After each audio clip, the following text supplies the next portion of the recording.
قرآن شریف اللہ تعالیٰ کی کتاب ہے اور اللہ کا کلام ہے، اول سے اخیر تک معجز ہے، یعنی مخلوقات اس کی نظیر لانے سے عاجز اور بے بس، نہ معنی میں، نہ الفاظ میں، نہ جامعیت میں۔ قرآن کریم کی ہر صورت میں اور ہر آیت میں اللہ نے رحمت، مہربانی، شفا، صحت، توانائی، عزت، افتخار، فتح، نصرت، کونین کی خیر و عافیت رکھی۔ کوئی صورت نقصان کے لیے نہیں، کسی آیت سے کسی کا کوئی نقصان نہیں، جیسے عوام میں مشہور ہے فلاں عمل گرم ہے، فلاں، یہ سب فضول بیہودہ باتیں ہیں، یہ شرائع کی نظر میں ایک پیسے کی بات نہیں۔ بعض صورتوں کو بعض مفاخر حاصل ہے، بعض صورتوں کو بعض فضیلتیں حاصل ہیں۔ ان میں سے یہ صورت جو تغابن کے نام سے ہے، جو آج نماز میں پڑھی گئی،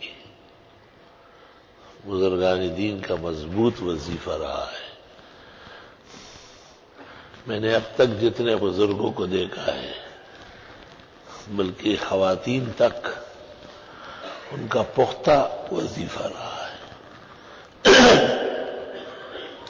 وظیفہ اس کو کہتے ہیں کہ زندگی کا حصہ ہو، جب تک وہ جیے، خواہ سفر میں ہو، حضر میں ہو، صحت میں ہو، مرض میں ہو، اس صورت سے سروکار رکھتے ہیں۔ اور لاعلاج بیماریوں میں، جس میں اسباب بظاہر معطل معلوم ہوتے ہیں، ڈاکٹر یا حکیم، طبیب یا دنیا کے نسخے اور تدبیر کی شکست جب نظر آ جائے، یہ صورت عجائب دکھاتی ہے۔ سب سے بہتر صورت تو یہ ہوتی ہے کہ آدمی 41 مرتبہ پڑھے اور پھر ایک دفعہ پڑھتا رہے روز۔ کہتے قبل الفجر یاقوت و مرجان ہے، فی الفجر جوہر ہے، بعد الفجر سونا ہے، سورج نکلنے کے بعد چاندی، اور ہر وقت پڑھنا حکمت سے خالی نہیں ہے، فوائد اور اجر سے مالا مال ہے۔ 41 مرتبہ کسی غرض کے لیے بھی پڑھی جاتی ہے، کسی کام کے لیے ضروری، غرض سے مراد کوئی ضروری کام جس سے آپ دو چار ہو اور آپ چاہتے ہیں کہ خیر و عافیت سے ہو جائے۔ لیکن ابدیت شرط ہے، بندگی شرط ہے، زور نہیں چلے گا، کسی کے باپ کا ٹھیکہ نہیں ہوتا کہ بس آپ نے پڑھا ہو آسمان کو دیکھے کہ جی وہی آئی ہے، نہیں، یہ خناسیت ہے، فرعونیت کے خیالات ہیں۔ ہم وقت اللہ سے ڈرے رہنا اور اللہ سے خیر کی امید رکھنا ہو، اپنی کوتاہی اور قصور کا اعتراف کرنا ہو۔ کبھی ایسا ہوتا ہے کہ کسی ایک مقصد کے لیے سورہ تغابن کو وظیفہ بناتے ہیں، کبھی کئی مقاصد لکھے جاتے ہیں باقاعدہ کاغذ پر۔ بسم اللہ الرحمن الرحیم، ہم نے آج تک اپنے بزرگوں سے سنا ہے، جن پر ہمیں اعتماد رہا ہے اور جن سے ہمیں دین پہنچا ہے اور دین کے فائدے پہنچے ہیں، کہ اس صورت کے پڑھنے سے اللہ خاص فضل فرما دے۔ اللہ تعالیٰ کی بارگاہ احدیت و سمدیت میں گزارش اور بندگی کی درخواست ہے کہ ہمارے اس بیمار کو یہ صحت ملے، اس ظالم سے اس طرح نجات ملے، اس پریشانی سے اس طرح چھٹکارا ملے، اور وہ کاغذ گم نہ کرے، خبردار۔ اور وہ جب بھی سورہ تغابن پڑھنے لگے تو اس کو 1-2 دفعہ پڑھ لے، بسم اللہ پڑھ کر۔ اس کو بخاری میں انشاد کہتے ہیں، انشدک باللہ۔ دوسرا یہ کہ مطلقاً پڑھا جاتا ہے اللہ کی رضا کے لیے، خوشنودی کے لیے، وہ تو اور بلند مقام ہے۔ کہتے ہیں آیت کریمہ جو کثرت سے پڑھتا ہو یا استغفار یا سورہ تغابن، وہ کسی کو بالکل بد دعا نہ دے ورنہ تباہ و برباد ہو جائے گا، اس کو پتہ بھی نہیں چلے گا، اس کی گردن ادھر ٹوٹ جائے گی۔ احتیاط بہت زیادہ ضروری ہے، خود احتیاط کریں۔ کبھی ایسا ہوتا ہے کہ مرض کا غلبہ ہوتا ہے تو تعداد بڑھانی پڑتی ہے، جب مرض کا استعداد ہو تو اس کی بھی تعداد بڑھا لو۔ مثلا 1 گھنٹے میں تو جب پڑھتا ہوں کبھی تو 1 گھنٹے میں 41 مرتبہ آرام سے ہو جاتی ہے۔ 18 آیات ہے، اگرچہ بڑی بڑی آیت ہے۔ اور کبھی ایسا کرتے ہیں کہ ساتھیوں کو بٹھاتے ہیں، اب پورا برابر کی تقسیم کرنا پڑتا ہے۔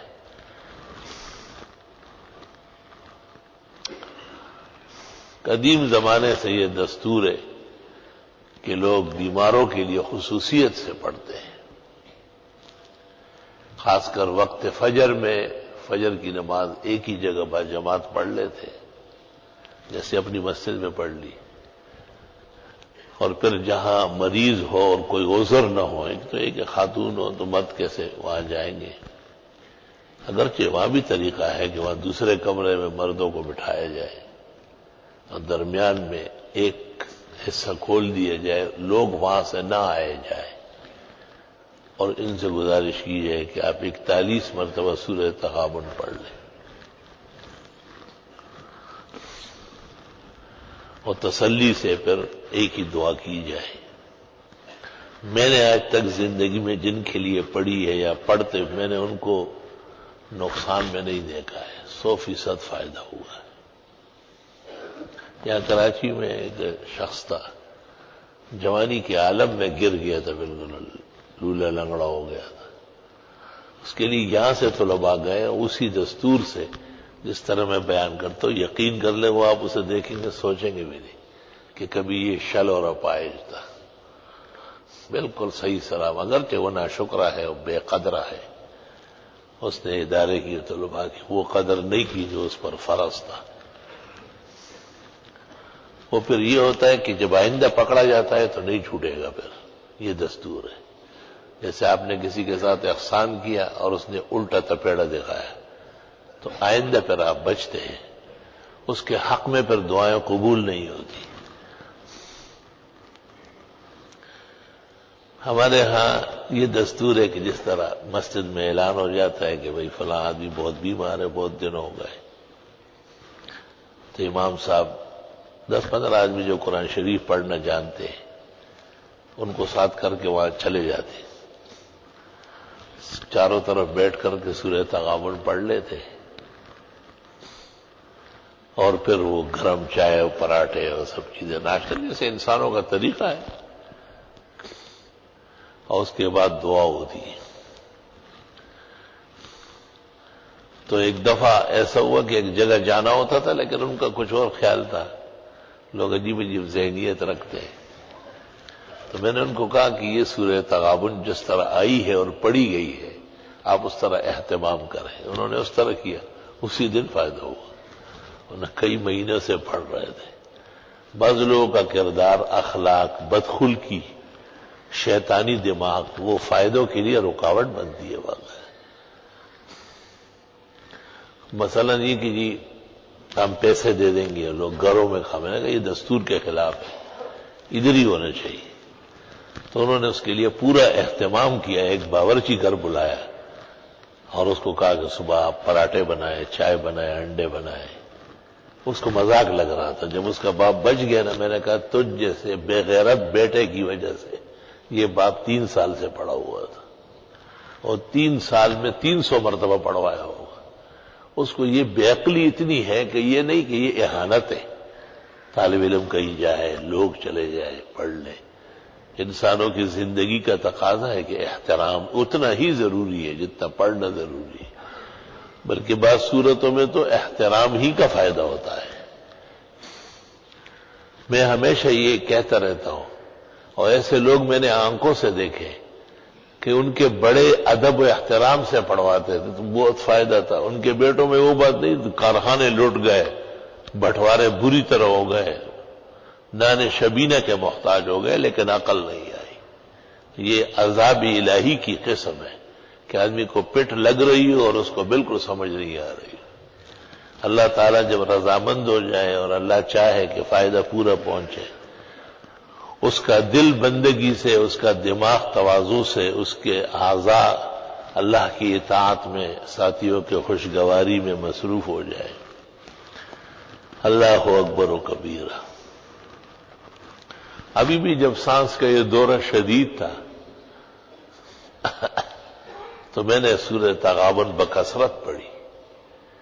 بچپن کا وظیفہ ہن تلا دی. ابن مسعود کہتے یہ تو میرے بچپن کے اعمال میں سے ہے، وہ شوق سے پڑھا. تو وہ رات کو بھی 41 مرتبہ پڑھا، صبح فجر میں آنے سے پہلے بھی پڑھتا رہا،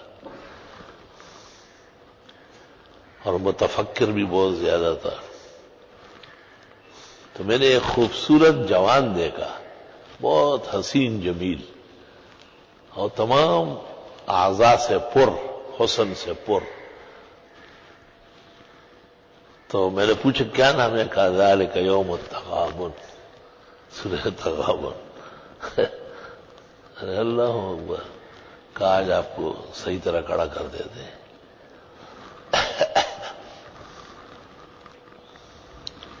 اللہ اکبر و کبیر. بعض صورت متشکل ہوتی ہے باقاعدہ. اسی طرح ایک دفعہ ہمارے ایک بھائی نے مجھے کہا کہ یہاں ایک سانپ ہے بہت بڑا، اور میرے پیچھے لگتا ہے، بس معمولی سا فرق رہتا ہے کاٹنے میں. تو میں نے وہاں اٹھ کر کے کچھ اعمال کیے اور ان سے گزارش کی. میں نے کہا خیال رکھنا بھائی. تو اس نے کہا کہ جو بھی سورت یاسین بلا ناغہ پڑھے گا اللہ تعالیٰ اس کی حفاظت کے لیے ہمیں مقرر کر دیتا ہے. میں حیران رہ گیا بالکل. تمام مسلمانوں کا حق ہے کہ وہ اللہ کی بندگی سے دنیا کے فائدے بھی حاصل کر لے، لیکن اطمینان سے، بشارت سے، خوش دلی سے. میرا اپنا خیال یہ ہے کہ اسی طرح انسان کو وسوسہ ہو، خیال ہو. بعض ساتھیوں کو بہت وسوسے ہیں، قسم قسم کی گندگیاں ذہن میں ہیں، ان کو بھی دور کرنا ہے. شانور شاہ صاحب کہتے ہیں اس طرح وضو طہارت ہے، اس طرح تصوف کے اندر یہ خشوع و خضوع درست کرنا یہ بھی طہارت کی قسم ہے. جس طرح حدیث میں لا صلاۃ الا بالطہور، اس طرح لا صلاۃ الا بالخشوع. خشوع و خضوع سے یہی ہے کہ نظام زندگی متاثر رہے خیر سے، فوائد و برکات سے. اسی طرح لا علاج قسم کے مظالم سے، اندھیروں سے بھی سورہ تغابن مؤثر ہے.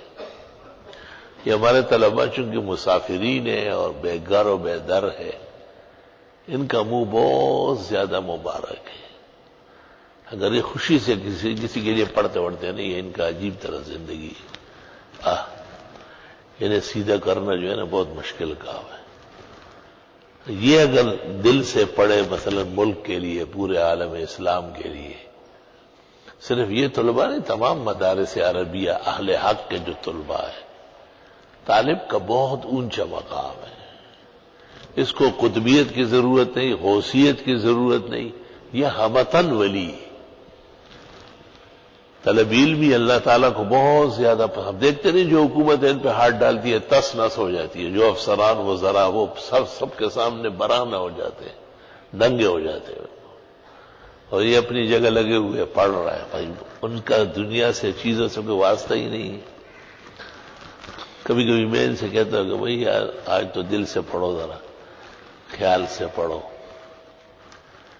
بہت بڑا مسئلہ ہے یہ کہ پڑھائی پوری ہو، آیت کریمہ خود مکمل ہو، اول سے اخیر تک متوجہ رہے. قرآن شریف کوئی پڑھے قرآن خوانی ہو تو اول سے اخیر تک متوجہ، یہ اس کا کوئی اسپرنگ میرے پاس نہیں ہے کہ ان میں کیسے متوجہ لائی جائے۔ اور اگر یہ کسی کے لیے پڑھنا چاہے سورۃ یاسین اور سورہ تغابن اور سورہ مزمل تو بڑا بیڑا پار ہو جائے گا۔ اللہ اکبر و کبیر۔ کہتے ہیں شاہ عبدالعزیز صاحب محدث دہلوی بیمار تھے، اور طالب علم ان سے پڑھنے آتے تھے، بہت بڑی تعداد ہوتی تھی ہندوستان میں، اتنے طلباء کبھی جمع نہیں ہوئے جتنے شاہ عبدالعزیز کبار علماء و محدثین میں سے تھے۔ طالب علموں سے کہا جاتا تھا بھائی بخاری کا ختم کرو، آیت کریمہ، وہ کرتے ہیں اپنے حساب سے، تھوڑا پڑھا تھوڑا چھوڑا آگے پیچھے۔ شاہ صاحب نے کہا نہیں کچھ نہیں ہوا۔ شاہ صاحب نے کہا اچھا ایسا کرتے ہیں کہ آپ لوگ پڑھ تو رہے نہیں نا، میرے لیے دعا کرتے ہیں، تو بس اجازت لے لو آج میں بھی دعا کرتا ہوں، رخصت ہو جاؤ۔ میں پڑھا نہیں سکتا ہوں، طبیعت اتنی خراب۔ اس دن طالب علموں نے پڑھا، شاہ صاحب ہنستے تھے، فرمایا 25 سال کی بیماری ایک لمحے میں ختم ہو گئی۔ ان کی سفارش اتنی تکڑی ہوتی ہے۔ اللہ کی شان ہے، مجھے خوف ہے کہ اپنے لیے بھی دل سے نہیں پڑھتے، توجہ اتنی کمزور ہے ان کی، اپنے لیے بھی نہیں پڑھتے۔ ایک طالب علم ایک ناحق کیس میں گرفتار تھا، میں نے اس کو کسی طریقے سے پیغام دیا تو وہ وقت لگ گیا اس میں، اچانک چھوٹ کے آ گیا، کہنے لگے کل ہی پڑھا آپ کا۔ میں نے کہا اس سے پہلے خط تو ملا تھا لیکن میں نے نہیں پڑھا، دیکھا ذرا، تو مجھے انداز ہوا کہ ظالم لنفسہ کا مرض بھی ان میں ہے، اپنے لیے والدین کے لیے، وہی آپ کو علم کے لیے بھیجا ہے، گھر بار سب چیزیں آپ کے لیے معاف کی ہے کہ آپ پڑھ کے آئے، کتنا احسان ہے ان کا۔ جوان لڑکا زمیندارہ کرے، بہترین فصلیں اگائے، دکانوں پہ بیٹھے تنخواہیں لے، ہر کام کر سکتے ہیں جوانی کے عالم میں، تو وہ سب آپ کے لیے معاف ہے، اور آپ سے یہ توقع ہے کہ آپ علم نبوت حاصل کریں۔ تو والدین کے لیے، اعزاء اقرباء کے لیے، جو ان میں خراب لوگ ہیں ان کی ہدایت کے لیے زیادہ دعائیں مانگیں، اور یاد رکھنا کہ دعاؤں کی کثرت جو ہے یہ مستجاب الدعوات کی دلیل ہے۔ لوگوں کی باتیں نہ سنو، اور جو ہے نا شیطانی خیالات سے توبہ طائب، خوب دعائیں مانگو۔ جب بھی موقع ملے بس قبلہ رخ ہو کر کے 2 رکعت پڑھو یا ایک سورت پڑھ لو، 100-150 مرتبہ استغفار، آیت کریمہ، لا الہ الا اللہ، پھر توجہ سے دعا مانگو۔ دعا مانگنے میں نہ ہاتھ اوپر نیچے کرو، نہ کرچیاں کرو، نہ آسمان و زمین کو دیکھو، نہ پنکھے گنو، نہ اپنے بٹن گنو، نہ داڑھی سے کھیلو، کچھ دیر کے لیے بالکل متوجہ الی اللہ رہو۔ صرف طلبہ نہیں، سب نمازیوں کے لیے یہ آداب ہے کہ وہ بھی خوب دعائیں مانگے، چھوٹے کام، بڑے کام، دنیا آخرت، بیماری، صحت، آرام، راحت، عزت۔ ہم ایک فتنے کے دور سے گزر رہے ہیں، ہر طرف سانپ اور بچھو ہے، مغاربہ اور زنادقہ ہمیں شکار کرنے میں لگے ہوئے ہیں۔ ہمارے فرائض کتنے زیادہ ہیں، آپ خود سوچ لیں ذرا۔ اللہ تعالیٰ نے کتنا بڑا فضل فرمایا، خون آلودہ شہر، زحمتوں میں قتل و غارت گری میں گھرا ہوا شہر، جس میں قتل و غارت اور لوگوں کو بے عزت کرنا یہ فن بن گیا تھا، یہ سیاست کا ایک معیار بنا تھا۔ اللہ تعالیٰ نے ٹوٹی پھوٹی دعاؤں سے، آپ کے توجہ سے، بیٹھنے سے، دعاؤں سے بہت بڑا احسان فرمایا۔ اللہم لک الحمد والشکر علی ما انعمت علینا، ربنا اوزعنا ان نشکر نعمتک التی انعمت علینا وعلی والدینا وان نعمل صالحا ترضاہ وادخلنا برحمتک فی عبادک الصالحین واصلح لنا فی ذریاتنا انا تبنا الیک واننا من المسلمین۔ کبھی کبھی کوئی نمازی یا ان کے گھر میں یا کئی تکلیف، دعا کا اعلان۔ طالب علم کو زیادہ توجہ کرنا ہے۔ طالب علم اللہ کے نبی کا وارث ہے، صحابہ کا وارث ہے، وہ اس وقت بھی دعا کرے، دوسرے وقت بھی کتاب پڑھ کر کے بھی دعا کرے کہ اللہ ہمارے مولانا صاحب نے کسی نمازی کے لیے دعا کا کہا ہے، خدایا ان کو مشکل حل کر لے، بیماری دور کر لے، اس کی عزت بحال فرمائے، اور خوب خوب دعائیں مانگے، اور دعائیں مانگنے والے بنے۔ جو دعائیں مانگیں گے ان کی چلے گی، جو نہیں مانگیں گے یا بدگمانی کریں گے وہ اللہ کے عرش سے پھینکے جاتے ہیں، مردود الدعوات ہو جائیں گے۔ اللہ تعالیٰ محفوظ فرمائے۔ اللہم حلل مشکلاتنا واقض حاجاتنا وادفع عنا بلیاتنا واسمع دعواتنا انک سمیع الدعاء۔ کچھ مہمان آ رہے ہیں، کچھ روانہ ہو گئے، دعائے خیر و عافیت فرمائے۔ اللہ تعالیٰ سب کو سالمین، غانمین، محفوظین، مأمومین اور مسونین اپنے اپنے مقامات تک خیر و عافیت سے پہنچائے۔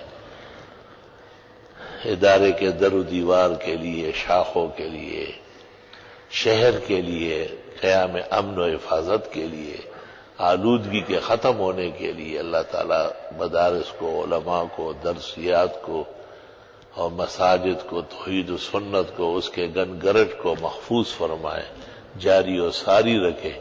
جو بیماران ہیں اللہ صحت کاملہ، شفا عاجلہ دے۔ جو کسی کرب اور درد میں ہے اللہ ان کی دستگیری فرمائے۔ جن کی جو دعائیں حق تعالیٰ قبول فرمائے، جو مرادیں اللہ رب العالمین نصیب فرمائے، جو رکاوٹیں ہیں اللہ تعالیٰ دور فرمائے، جو خوشیاں ہیں اللہ عطا فرمائے، جو مطلوبہ ترقیات اور صلاحیتیں ہیں اللہ کم محنت سے اپنے خاص فضل و عنایت سے نصیب فرمائے۔ ربنا تقبل منا انك انت السميع العليم وتب علينا انك انت التواب الرحيم۔ صلی اللہ تعالی۔ وقت ہو گیا ہے، 2 رکعت پڑھ لیں۔